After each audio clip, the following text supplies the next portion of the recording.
early meeting last night. Appreciate you and all you're doing for the town, and I'm looking forward to a good meeting today. And I'll pass it on. Great, thank you, Mayor. And I did have some opportunity to chat with most of you in advance of today, and try to get around the room to meet all of you in person. This morning, I met some of the staff and others kind of coming in. For those that I didn't grab you at lunch, just love to say hello. So you know a little bit about me, but just kind of package that up before we kind of get going. Doug Walker. I am a retired career local government manager in Virginia. I've been working for the Virginia Institute of Government for about 2 years now. Most of what I do for VIG is in their SEI, the Senior Executive Institute, and their LEAD programs. That's their residential professional development programs where local professionals from around the country will come in for a week at Darden, and we try to indoctrinate them on how to be better managers in this crazy world of local government. But what we also do is go out into the field, both in Virginia and outside of Virginia, doing retreats. Sometimes it's a staff retreat. Do a lot of work for Newport News, for example, and other times it's a council retreat, like in this case with Columbia. In my career, I completed 10 years with Albemarle County as the deputy executive. That led to my retirement. Before that, I worked as a county administrator in Shenandoah County. I worked at Harrisonburg. I was city manager in Waynesboro for 5 years. Worked 10 years in Spotsylvania County. Some of you heard me say it closest I got to Columbia Beach was Spotsylvania. But that was back in the early 90s to kind of early 2000s, and then started in the peanut fields of Southampton County. Pigs, peanuts, and prisons was the motto then. But you put all that together, and it's 33 years in local government management, all the management roles, all in Virginia, and a variety of different local governments, right? Rural county, small city, relatively large county. I never worked in a town. I certainly worked with towns, both in Southampton that had 6 towns, and in Shenandoah County that had 6 towns. So this is a point of reference, right, that I'm familiar with local government in the context. So that's enough, I think, about me. My goal today is to facilitate your conversations around issues that are important to you, the council for Colonial Beach, and if the outcome, we get the outcome that I think that we're trying to shoot for, that the best way to characterize what I hope that you will get back from me after the retreat, when I have a chance to synthesize everything, is what I would call a work plan. You can call it a strategic plan. It might have strategic planning elements in it, but more than that, it can be a roadmap to where you are now, what you have coming up, what's important to you as a council, and ideally, what steps you can take to try to get you from where you are now to where you want to be. And as you know from looking at the agenda, some of that will be near term. We've got a budget coming up, of course. That happens every year. And so there are implications to how you are prioritizing what limited resources you have for near term. But there are also some items that may not necessarily be incorporated into your upcoming budget, but are also important that you want to, as a council, kind of talk about some consensus around, okay, well, in addition to this year, what about the next 18 to 24 months? There's even likely to be some issues that are beyond that horizon that we don't want to miss. If they're important, we kind of put them on a long-term. You see, I've got a parking lot up here that will kind of park things and work so that they're not lost. You have the agenda. I have it up. I'm not sure.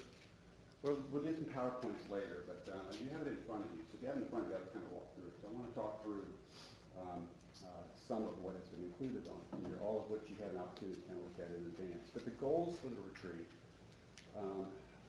and these are fairly standard, common goals for working with a group of elected officials as this is. So working as a team and developing consensus. What's important to note there is that there may be some business items you're going to be attending to today. I'm going to kind of treat that as being separate from the retreat, but in general, you're not making decisions. You're achieving consensus. And consensus is not unanimity, right? It doesn't mean that all of you have to agree. But to the extent then that there is, some consensus around that, and then you are acknowledging that to the extent to which there is any disagreement, then it puts the council in a position to move an item forward. So working as a team, right, and the work that you do, each of you individually are elected to represent your constituents. But individually, you really can't do the same as an individual. You have to do that as a council. And so some of what will play out, as it does in all of your work together, will be the team aspect of your work as a council as a whole. The rule of thumb for managers, most of my elected bodies I've worked with have been either 6 or 7, either way, right?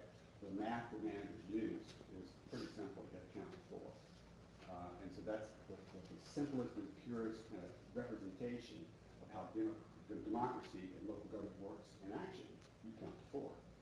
But counting to 4 or getting to 4 may make a decision, but it doesn't necessarily solve the problem or the issue if whoever's in the minority, be it 2 or 3, are totally disconnected from the work of the group going forward. And so ideally, consensus is a way to try to kind of bring the group together, even where there is disagreement.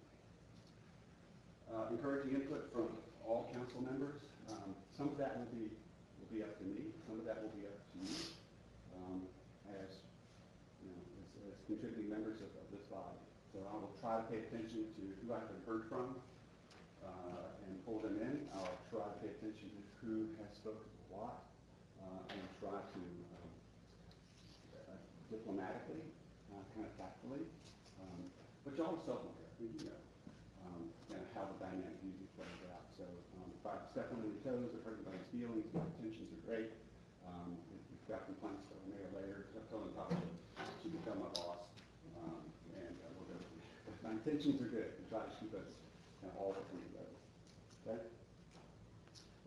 The goal is to me is to identify major goals for council to pursue. Big rocks. Right? Big rocks. It is so, it's easy, it's normal to kind of get caught up in diving into details. Again, I don't know the dynamics of how this group operates, but I know enough about how local government bodies operate to know the tendency for folks to kind of get caught up in the details. That's normal. Part of the opportunity today and the challenge that I have is to kind of keep the conversation at a reasonably high enough level so that we are agreeing on major goals, okay, big rocks. We will also try to identify objectives and priorities to advance those goals, right? That's the, we want to get stuff done aspect of the work today. I mentioned crafting a work plan, identifying longer issues, and understanding constraints to progress, identifying means to overcome them. Constraints show up in a lot of different ways. Some are quite obvious, money being the single biggest constraint that you face. Staffing levels, staffing capabilities in terms of what it is they know and that may not yet know. There may be political constraints, right, in the work that you do as elected officials, trying to represent your constituents. We'll talk a little bit about that. But constraints is going to be one we're going to try to also recognize and identify, because the opportunity is to overcome them if you can. All right, themes that may run through the day. These are somewhat captured from your responses to the questionnaire, conversations, but there's nothing really in here that is unique to Colonial Beach, right? If I do a retreat with a council, these are themes that are very prevalent, and so I don't want to suggest that there is anything that is, that's only what is, this only happens in Colonial Beach. I'm not saying you're not special. You're special, but other communities are special too.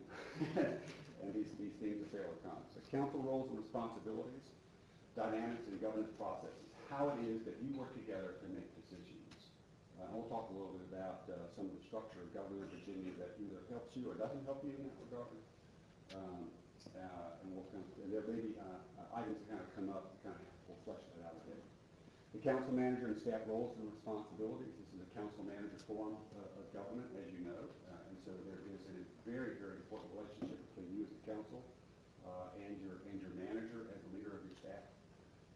We'll talk a little bit about that also, and I'll do a bit of it. It's going to be a short presentation. I don't want to insult your intelligence or spend time talking too much about things that you understand. It's good to get grounded, both in not just your work together and how you make decisions as a governing body, but also how you work together in partnership with your town manager in particular as a representative of the staff capacity that is there to implement what it is that you say that you want them to do. So we'll talk about that. I'll just disclose, right? I've never been an elected official. I don't ever want to be an elected official. I've worked with dozens and dozens and dozens of them and have enormous respect for the challenges that you face as elected officials to subject yourself to the scrutiny of your voting public every single day and to try to kind of come together then, take all of that and to work together as a team. The value that I put in on the manager side is regardless of what the decision is that's made, is that there's an expectation that you have that your manager and then your staff is going to implement it. And I always would say, look, as long as it's not illegal, it's immoral or it's unethical, my job is to get you to where you want to go effectively and efficiently. And because I'm, as a manager, if I don't agree with it, then I have a choice that I can, jump off or you drive it over the cliff. But I'm going to get you there. Effectively and efficiently. Okay? Communications. This is communication. We'll talk a little bit about this. This is the broad concept of communications. How you communicate with each other. How your staff communicates with you and you with staff, and then how you communicate with the larger public. Right? What's that dynamic that gives you confidence that your public understands what the work of the town is about, what you're doing in your behalf.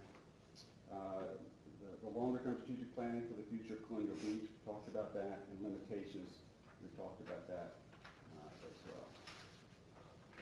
All right, ground rules. This will be the last. I won't be acting with you the whole time. This is kind of the last thing I want to kind of make sure that we're squared away on. Again, these also are not. I didn't create these for Colonial Beach. They're oftentimes can be seen as best practices. But they can be important, right? And kind of grounding everyone on expectations for the day. Everyone participates, and no one dominates. That's a fine line, right? And I'll try to pay attention to how that goes. Your self-awareness in that regard will be really helpful. Engage, participate. Okay? Be honest. Be candid. You can also be diplomatic. That's not mutually exclusive, right? Listen to each other. And in listening to each other, I want to make a distinction between active listening, where you are making eye contact and really zoned in and hearing the words that are coming out of your colleague's mouth, and you are processing that with your understanding of what it is, you're understanding intellectually what it is they're saying. And compassionate listening, which is really trying to take that to that next step and try to put yourself in that person's shoes to understand the other things that kind of come with the enthusiasm, the passions, and the motivations, with good intentions that they bring, because they're also representing the interests of their constituents in Colonial Beach. And just an opportunity to kind of practice a higher level of listening. Listening's hard. Listening's hard. We all get distracted. Respecting different opinions. You're going to have them, great. I mean, you're supposed to have different opinions. If you all had the same opinion, I think one would be boring, and two, I'd have to question what you're actually doing the work you need to do, because this is a local government at any level is very complex, and you're very different people, and so you want to bring your different opinions to the table. The challenge is, the opportunity is how do you take your different opinions and use that synergistically to actually kind of create something that's better for the group than it would be if you all just agreed all the time, right? So 7-0 vote is great. depending on the issue, but it also could be informed by, some thoughtful, respectful disagreement as part of the process, okay? When I take those steps, sorry about that. No idea is too outlandish. Sometimes I strike that one because that's not always true. Your ideas are outlandish. Outlandish ideas likely, they end up in the parking lot. Really, it's just an opportunity to kind of say, you can dream big. You can have, big ideas.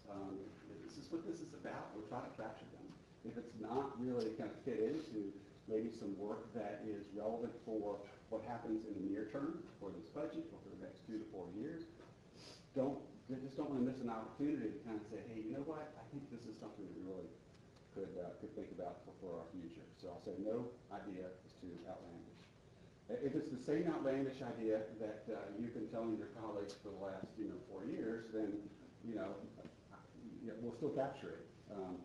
But that might require a different kind of conversation. Ask questions. You can ask questions of me. I'll try not to tell stories today. I do have opinions often about things. That's not my role. I'm not the subject matter expert. You are.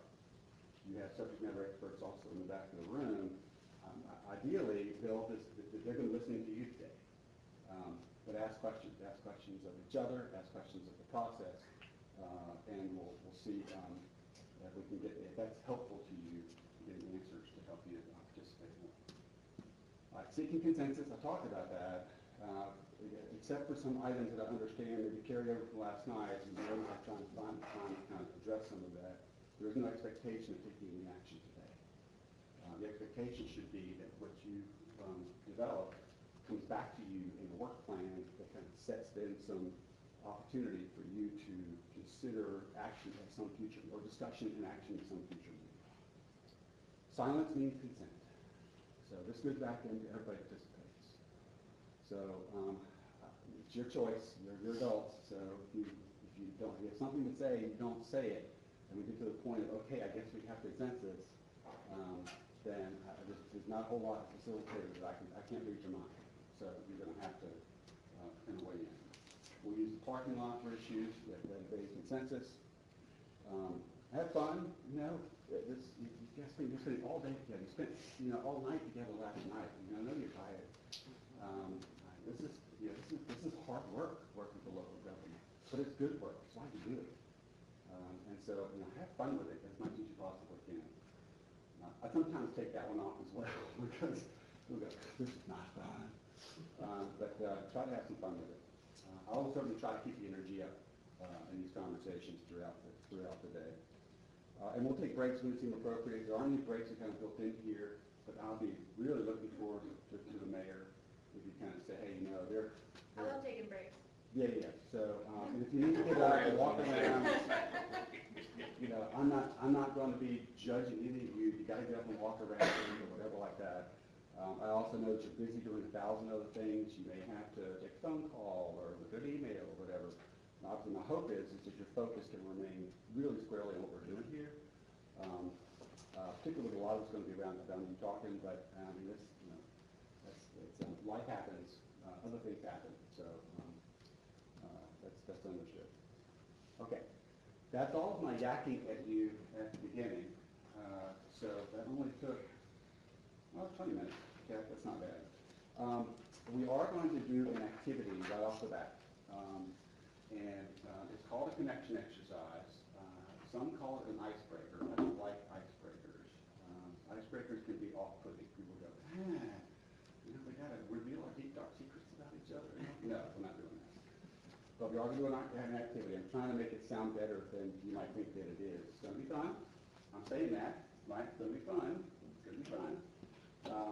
And it's one that we use from time to time in our residential programs over at the Senior Executive Institute and at Lee. Angela, did you do this one? Did you do the maze? We did I'm not. sorry, Natasha. We did not do the maze. You didn't do the maze? No. Okay. All right. Well, anyway. Okay. But we did a couple of really Natasha. great ones. All right. Okay, so I have to get you up and I have to get you over to in front of the dais.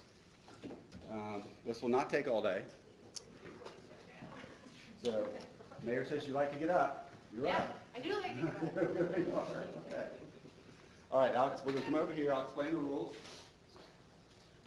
And I'll explain the Miss intention. Oliver. Okay. All right. So here's the intention of this connection exercise to kind of get you going. The intention is that it requires each of you individually to execute, to perform, to do your very best, to achieve the end goals. Right? So each of you individually have to accomplish this. But you're only successful if all of you are able to successfully navigate the maze. The maze is represented by these 16 squares. There's a harder version where they are not numbered. these are numbered. What you will do is you will talk about as a group how you want to engage in the activity. Again, the outcome is successful when each of you individually are able to get through the maze without me going, and saying you stepped on a wrong tile. If I do that, you have to stop, come back, get in the back of the line, and the next person then gets a chance to go. Right? It's doable. It's doable. So you'll have to talk though about, you can talk, plan about how it is that you're going to help each other, recognizing that one person's mistakes, if they step on a tile that gets a can be another person's success. Because if they learn from that mistake, right, then they get a chance to be successful for themselves and for the team. So making a mistake, it's not, oh gosh, I made a mistake. It's information. It's information that your team then can use. How you use it is obviously up to you. So there's no time limit on here. I'll be paying attention to my handy dandy teacher's edition cheat sheet that tells me what the correct path is. What's also important is that every tile is in the maze, so you'll be stepping on every tile, but only once. So no tile gets stepped on twice. And so you kind of imagine, you'll start at 16, so I'll give you that one. 16 is a safe tile. So you'll have to kind of navigate the maze. The last one, I'll tell you that, is 13. So you'll be kind of navigating to get up and around that way. Any questions about the instructions? We step from number to number. You will step On top of this. You will step from number. So I'm not. You'll step. So yeah, you'll make choices about this, this, and then when you step on a wrong tile, I will buzz you Okay. verbally, Okay. and then you will then No stop. electric shock? No, no. Can you go diagonal? Pop in the water. Yes. It may Go pickup, it may. No. You may have to go diagonal. Can you jump but you over don't. top of numbers? That's right, yeah. No. It's a good question. This is right. That's a good question. Right. No, you cannot. So yeah. But David has long legs, he could go it may 4 be- miles probably. It may be that it's this, but it's never this. Okay?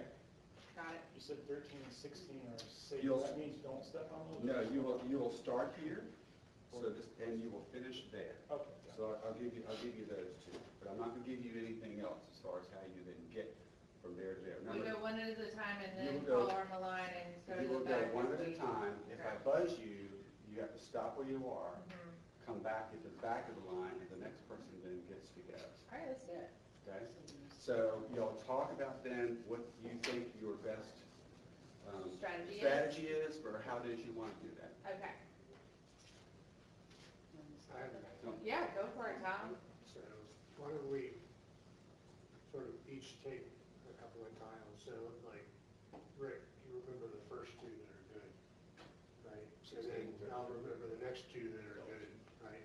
So that when you get into the maze, like, what's the next tile? Okay, she's done 3, so I should know the fourth one once I got, you know what I mean?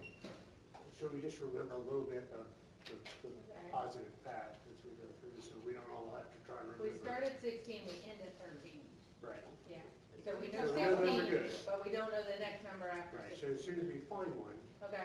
we need to remember it so that we, you know, so when you get to 8, then you can go 16, let's say it's 11. Do we have to touch all of them? Yes. Okay. I think we should start in a column. Did you say we have to touch all of them? Yeah. Not at All the same all of them time. get touched once, and only once. Only once. But when you stand on them, are you saying anything? No. Okay. You wanna go first? What would your I'm suggestion a be? visual We each person, so I memorize don't- a different line? Is that what you're saying? No, just the sequence, right? So 16 and whatever the next one is, right? Okay, so you're gonna remember the first four, Okay. and then Rick's gonna remember the next, and then Dave's gonna remember the next, and then Lisa's gonna remember the next, and then. All right, well, let's just start, and then we'll all try to help each other remember it too. Okay, let's roll. I don't mind getting buzzed. All right, 60, where am I going next? Oh, forget 15. Buzz. 15. Wait, that's all right, I'm getting myself squared away. Okay, that's good, you're good, you're good, you're good. Ooh, put I that know, I'm answer gonna sheet get- down, because I can see the back of it. All right. I'm not All a right, you're cheater. good, you're good, Flip you're that old boy crap. Wait, You're good. I am good? good. You're good, yes. Wow, good Hold job. on. Oh, she didn't get buzzed? Yeah. Oh, okay, he has to buzz me. Where am I going next? Yeah, just finish it. 12, I think you got it, don't you? You're touching Okay. it, right? That's the goal. 16, 15, everybody's helping. 16, 15, 15, 11, 12, 12. where am I going next? 8 or 7? Let's Do 8. 8. All right. Okay, Keep following the pattern, setting. okay. No, this is gonna get us messed up, because I'm gonna end up at 4. Gotta get it forward. Okay, you have to go through, I have to go to 3. Yeah. Okay, Wow. Did everybody, have So- you ever had anybody do it on the first go? We'll see. I will say Jackie's got stuff. So who's gonna real remember the successful next though. four? Huh? Tom had the first four, I remember the next four. So now Okay. this square is good. Right, I think you- Where am I going next? David? 2. 2. Oh. Okay. 1. Oh, you followed, okay. 6. Okay, all right, we got really 4. Oh, my God.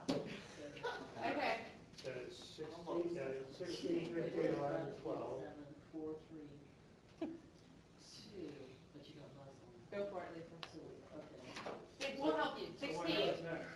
Next person gets it. 15, The pattern doesn't change, so 11. it's just a. 12, 8, Okay. 7, 4, 3. 4, 3. She did 2, but got buzzed on 1. No, we didn't get buzzed on 1, we got buzzed on 6. Oh. Did we go to, yeah, we went to 1? So go to 1. Yeah, you're right, because I was standing at 1 and I had to turn around. And then 5. So it's 5. Okay, Okay. and that's 6. 6. 6 Sorry? buzzed, 10. No, but you did 6, Sequence. but 6 got buzzed in the seat. So then Yeah, yeah, so I don't you- want 6 again. It's not in the Go seat. 6. So 6? Yeah, go 6. Okay. Okay. Now let's keep following the zigzag pattern. 10. 9. That was the 6. David? All right. I'll have 8, 10, 14, 9.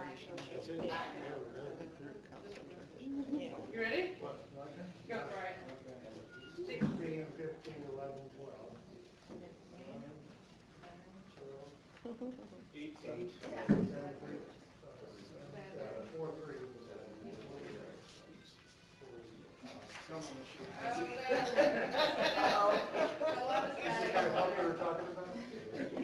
3, You guys don't stick you in your shoes, but. 2.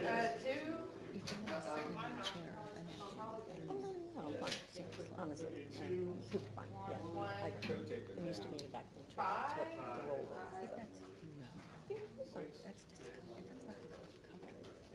don't know, it's funny. 10 right? I would be right there, I would have been sticking No, no, point. no. Oh. Good, super good. Yeah, I think you're right. 9. Yeah. 9. Yeah. Oh. 14, 9. 14. Yeah. Okay. And 10 is All right, 14, 9, Maggie. 13. She's, you're good, you're good. 11, 12, 11, 12, 8, 7, 4, 3. 4, 3, 2, 1, and then 5. 5, because I got buzzed on 6. 5, You didn't buzz it last time. 6, Because 9, I think you, To 10. 10.